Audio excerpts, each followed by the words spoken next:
Uh, we ready? Thank you all for coming out, and thank you, Jeremy, and thank you to your entire staff for being kind enough to allow us to walk around and see some of the good work that you're doing here as it relates to promoting physical activity, promoting healthy eating, and promoting at a very early age an awareness of the importance in terms of making good decisions about what we eat and how we feel. And making sure we create a lifelong connection to a healthy lifestyle.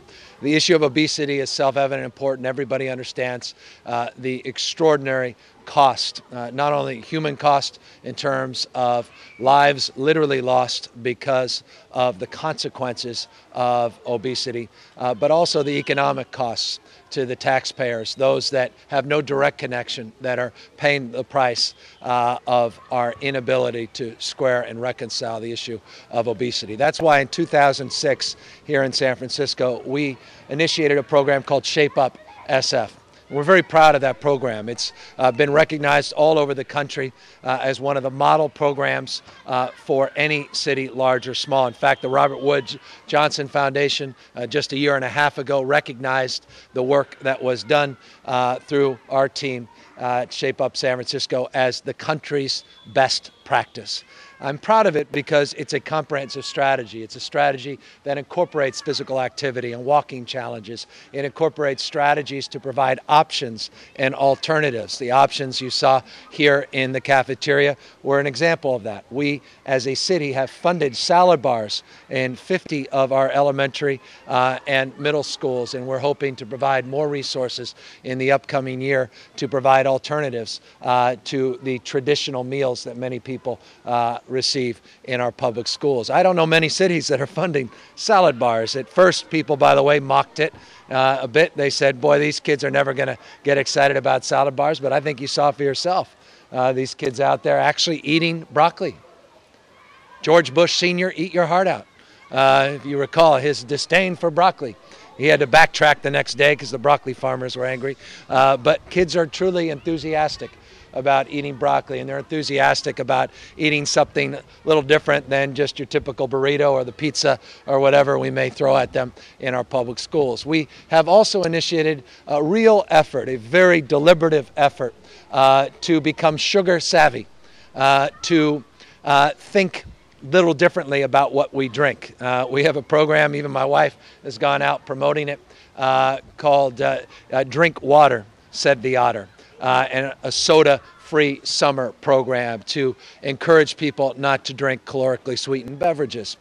We've done a lot of things that have marked a trend across this country, including menu labeling in San Francisco and dealing with the issues of trans fats and raising the awareness, though not as far as Mayor Bloomberg has in New York, around the issues of salt and sodium and the like. All these things are important, and I'm proud of it. It's been comprehensive. It's been inclusive. We have public-private partners. The school district has been a big part of it. And as you know, we've closed streets in order to encourage physical activity. We've done something called parklets, where we're taking over corners of our city and turning them to small parks, pavement to parks program as it was originated. The Sunday Streets program promoting hula hooping, yes, literally, as well as roller skating back in my generation, rollerblading in your generation. Whole idea is encouraging physical activity. None of that was important to you as much as it's important to me because it sets up the reason you're here. And that is, there are times when a city can go too far. There's a time when we even cross the line. And that's when we get involved in making determinations in private sector about what choices people should have. It's one thing to educate, it's one thing to promote, it's one thing to create options. And every single thing I said was about educating, promoting, and creating options, and dealing with the issues of race, as we have with Fresh and Easy now in the Southeast sector, and providing a geographic framework for those options and for education, and addressing the issue of environmental justice and poverty as it relates to these issues. But it's altogether different when we decide as politicians what we believe the private sector should do as it relates to the item that the Board of Supervisors passed that I today officially vetoed. In fact, here is the veto letter. I just think this goes too far. I think the idea of banning toys in restaurants gets into the private sector decision-making and tries to insert our own values and try to replace them with the values that should be inserted and promoted and promulgated by parents and caretakers that can make better decisions. Point being, politicians aren't going to make the best decisions for these children. It's going to be parents.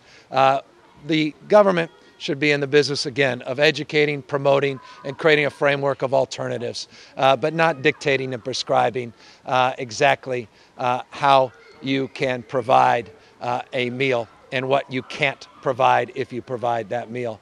I was walking down the grocery store the other day, and there's Tony the Tiger, and I thought, well, is this next? Or is Captain Crunch next because there's a toy inside? Or is Jack in the Box himself going to be banned in San Francisco? What is Jack in the Box if not a giant toy? It's a toy promoting fast food. Why have we not considered the impact of that promotion and that chain? Well, the reason we haven't done those things is because I think most people would say, well, that goes a little too far. Except that's exactly what we just did at the San Francisco Board of Supervisors, is we said you have to have a certain milligram percentage of this and have that and doing this, and then you can have a toy. And I just think it goes a little too far. Let me say this. I applaud Eric Marr, and I do in the second paragraph of this veto letter, for stepping up to the plate on this issue. And I know a lot of good people disagree with me. A lot of health professionals think this is a great idea. But I think there's a better approach. And today we officially have our one-year report, our annual report rather, on Shape Up that provides that alternative. We're not talking about an alternative in the abstract. We're talking about celebrating what we've done and continuing to promote it. But doing these type of toy bans is inappropriate. I don't think particularly effective, and I just think goes way too far in inserting government to try to be the decision maker in someone's life as opposed to parents, which are better positioned in that role. So I had no problem vetoing this. The question is, will I have a problem maintaining my veto? And whether or not the board will override my veto. We'll know that very soon. And I'll try to make a case to one or two members of the board that were a little uneasy about this, and trust me, there are a few that were a little uneasy about this. All over the world, people have talked about this ban, and not particularly favorably. And I don't think it's helped San Francisco's reputation. I think things like Shape Up San Francisco help San Francisco's reputation, actually bring people together and promote substantive solutions as opposed to these surface solutions that I don't think get to the underlying issues and actually don't help our efforts to address this critical issue of obesity. Eric says we don't have anywhere near the resources of the fast food industry. So we need to do everything that we can do, and it's not about taking away toys, it's about encouraging McDonald's or any fast food purveyor to make the meals healthier. Well, that's good. Let's encourage them to make the meals healthier. We've been doing that. And we've built some good partnerships, and let's provide alternatives and let's encourage healthier eating. But this is government saying, no, you can't have this type of toy unless you provide this kind of food. This is getting involved in the private sector to a degree that even as a good San Franciscan that loves some of the work we do in terms of plastic bag bans and the like, is a little too prescriptive from my perspective. And again, good people can disagree. I appreciate what he's trying to do. I think there's a million ways to promote alternatives. We did that with menu labeling, and then the entire state took it. That's education. That's information. I think that's a better approach than prescribing the time, manner, and place on how you actually prepare a meal and whether or not you can have a meal if you have a little toy. And I just think it's in this case, truly an alarmingly slippery. I can't even say it. It's dyslexia. Bill, how do you say it? Thank you. Slope.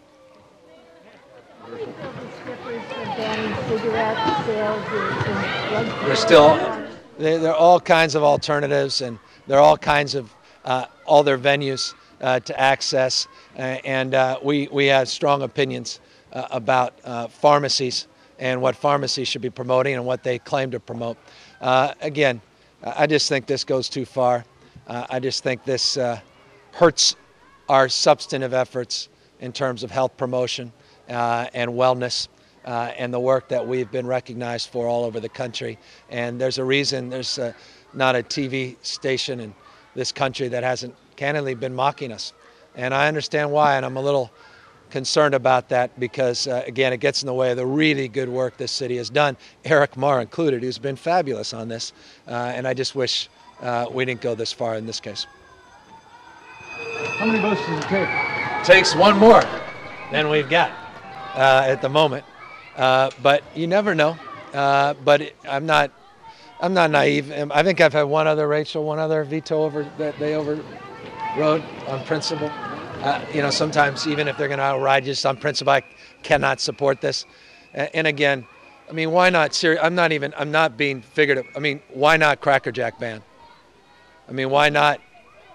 Well, I mean, how can a giant Jack in the Box toy be allowed to promote and fast food? By definition, isn't that even more aggressive to your question about the marketing money? That's the biggest marketing toy that exists anywhere. It's not those little toys at McDonald's. And I mean, you just go down the list. I swear to God, every grocery store. And, when you have a child, you get this. This stuff works. Everyone loves the cartoon and they love the toys and they love that energy. I mean, we can't go down this path in the private sector. It's very dangerous. Educate, promote, create alternatives. That's stuff all these guys are about and have been doing, but not prescribing 600 milligrams of this. I mean, who are we to judge? This is crazy.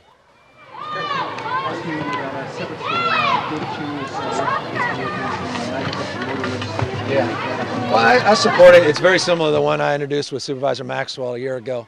And stars have aligned a little bit better because of the tragedies that have befallen some of the clubs and some of the incidences outside that are more acute than they were even a year ago. So I think there's going to be the support for this. There wasn't for a similar initiative a year ago. And I think the Entertainment Commission and Supervisor Chu have done a good job. And I'm inclined to support it, subject to whatever details appear on my desk, because I'm not naive to things being one way one day and the next day they're a little different. Yeah, I mean, all these are ideas. I think I've had a dozen meetings personally on this with the club owners and promoters, and we're just throwing out ideas, and sometimes they get headlines and everyone says, here's what the city's going to do.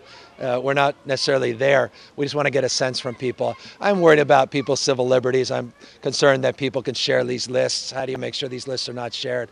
People should have the right to know that information is not going to be marketed or exploited. So all those things have to be worked out. But there's also a reality, and that is we haven't been able to address this in a substantive way, and we've got to.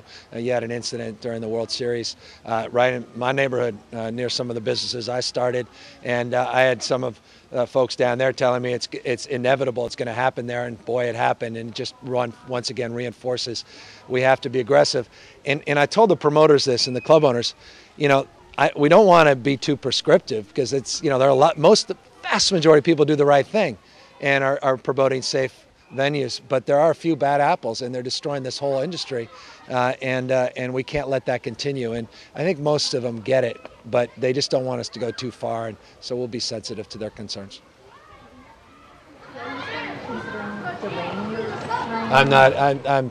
I've said more than you'll ever hear me say again about the interim mayor. No, she's still close. They're still feeling confident. I've talked to them all the time. And we have share the same campaign manager, and so I have great confidence in what she did, and that means I have great hope that she actually pulls this thing out. But we'll only know that in a week or two, and then there may be a recount. Who knows? I mean, if it's that close, both sides are obviously preparing for that. You've all written about that. Can you comment on about the way ranked choice voting has I've never liked it. You know that. I can't explain it. If you can't explain something, how do you measure it? I mean, when I ran for mayor, you all remember, I said, I don't know what's going to happen to me. And you said, oh, you've got it. It's all done. Even though there were 25 people running for my reelection. I was lucky because I got 70+% of the vote. But if I got 49%, I may have lost that election. Even if the next person got 10. I mean, it's strange how this, I can't figure it out. It's not a knock at the winner. No, when you can't explain something and even the people put it together say, oh, it's obvious, it's easy, and then you ask them 2 questions and then they're as confused as you were in the outset, it's not a positive sign. You know what I did? I forgot. I'll admit this. I did the ranked choice thing and I went same person, same person, same person, and then they said you can't do that. And this is the incumbent mayor person that actually ran himself with ranked choice, and I had forgotten.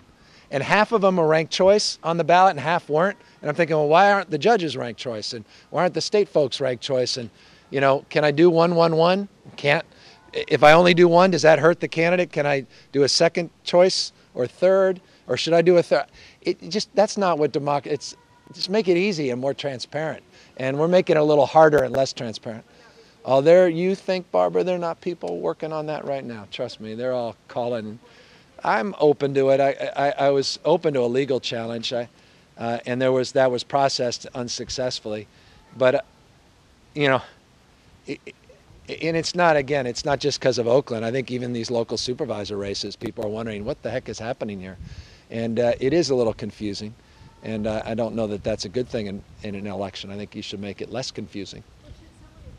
Fourth or fifth in a supervisor's race who got less than 2,000 decide votes who the on the candidate board of is. supervisors. Well, that's another thing. I mean, now you get to district elections.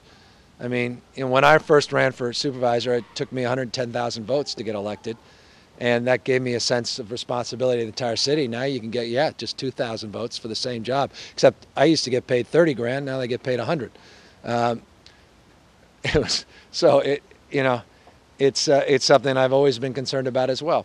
Again, every other city has districts, but no other city is this small. I mean, the districts in LA County are bigger than the entire city and county of San Francisco.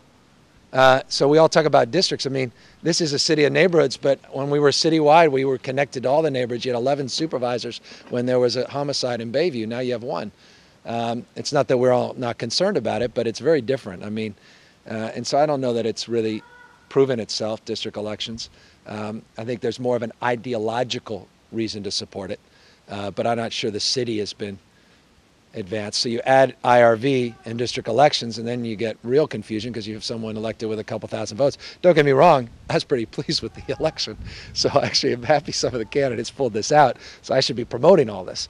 But I'm a little uneasy about all of it.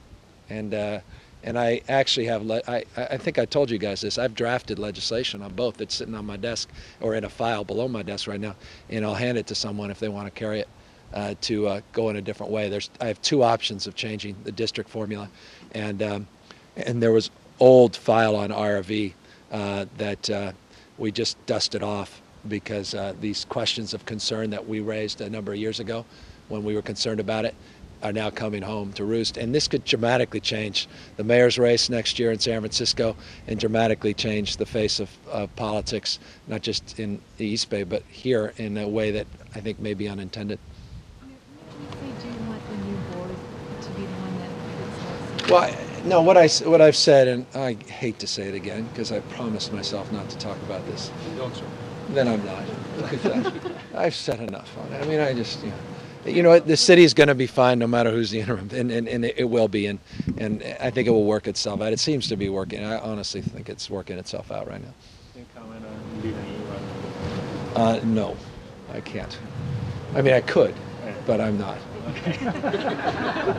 Mayor, the third aspect of what's happening, especially with district elections this time right now, ranked choice voting is the public financing, there's factors into that, and what happens when you put those 3 things together and then end up with over 20 candidates in the district. Yeah, and there's no limitations on what you can do with the money. You can hire your best friend, pay them 25, 50 grand a month, and take the public money, and it's legal. I mean, that's, at a time of budget deficits, it's a tough pill to swallow. Of course, I support public financing reform nationally and understand it probably better than most, not as well as Jerry Brown, but some better than most statewide.